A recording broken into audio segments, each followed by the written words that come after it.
Assalamualaikum warahmatullahi wabarakatuh. Perkenalkan, nama saya Karini Lovia Valenika dengan NIM 2401878. Video ini saya buat untuk memenuhi tugas ujian tengah semester saya dengan mata kuliah Pendidikan Pancasila.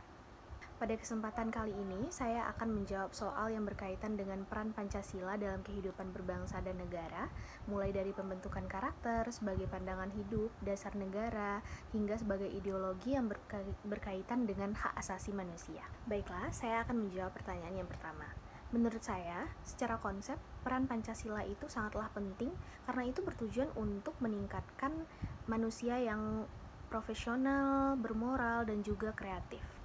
Tetapi kenyataannya masih banyak kasus-kasus di Indonesia seperti tawuran hanya karena hal sepele, penistaan agama, dan bahkan terorisme yang mengatasnamakan agama. Hal ini sangat membuktikan bahwa sila pertama, yaitu ketuhanan yang Maha Esa, itu mulai memudar di Indonesia.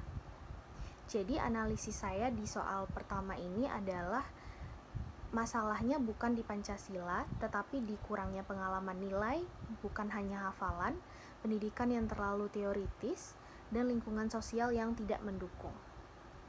Sebagai contoh yaitu, semua orang tahu bahwa kita harus saling menghargai agama, tetapi nyatanya di media sosial masih banyak manusia-manusia yang saling menistakan agama satu sama lain.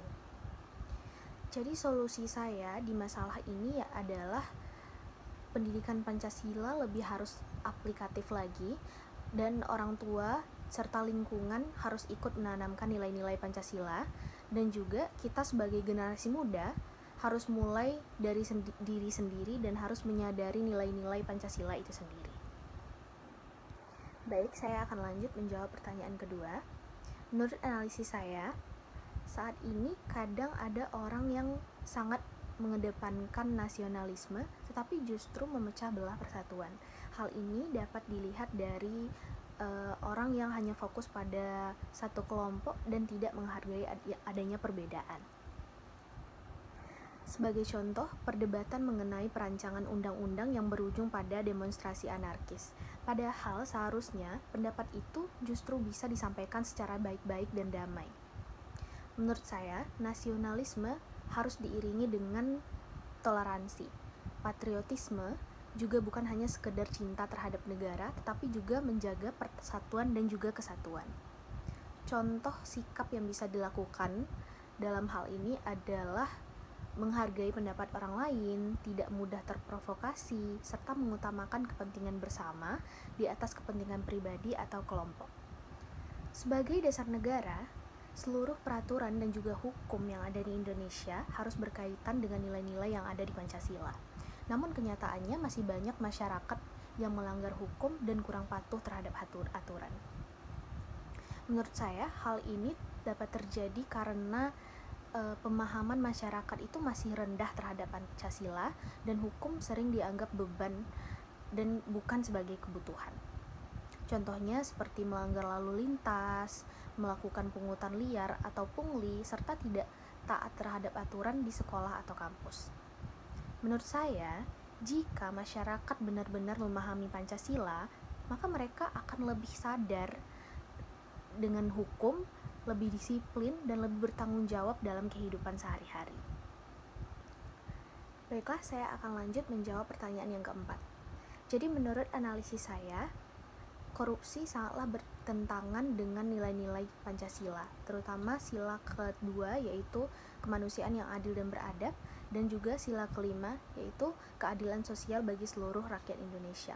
Contohnya seperti korupsi yang telah merugikan rakyat. Menurut saya, masalah ini terjadi karena kurangnya moral individu, kurangnya integritas, dan lemahnya pengalaman nilai pada Pancasila. Solusinya adalah dengan menanamkan pendidikan karakter sejak dini, meningkatkan transparansi dalam pemerintahan, serta memberikan hukuman yang tegas pada pelaku korupsi. Menurut saya, Pancasila dan hak asasi manusia dapat berjalan dengan seimbang, karena keduanya sama-sama menjunjung tinggi nilai kemanusiaan serta menghargai hak dan kewajiban setiap individu. Namun, Pancasila juga menekankan pentingnya keseimbangan antara hak dan tanggung jawab sosial serta nilai budaya di Indonesia. Contohnya, setiap orang memiliki kebebasan untuk berpendapat, tetapi juga harus menjaga sopan santun dan tidak menghina orang lain. Begitu juga dengan kebebasan beragama yang harus disertai dengan sikap yang menghormati dan mentoleransi. Dengan demikian, menurut saya Pancasila dan hak asasi manusia dapat menjaga keutuhan negara dan menjaga kesatuan Republik Indonesia karena adanya keseimbangan antara kebebasan dan batasan dalam kehidupan bermasyarakat. Demikian yang dapat saya sampaikan. Terima kasih. Assalamualaikum warahmatullahi wabarakatuh.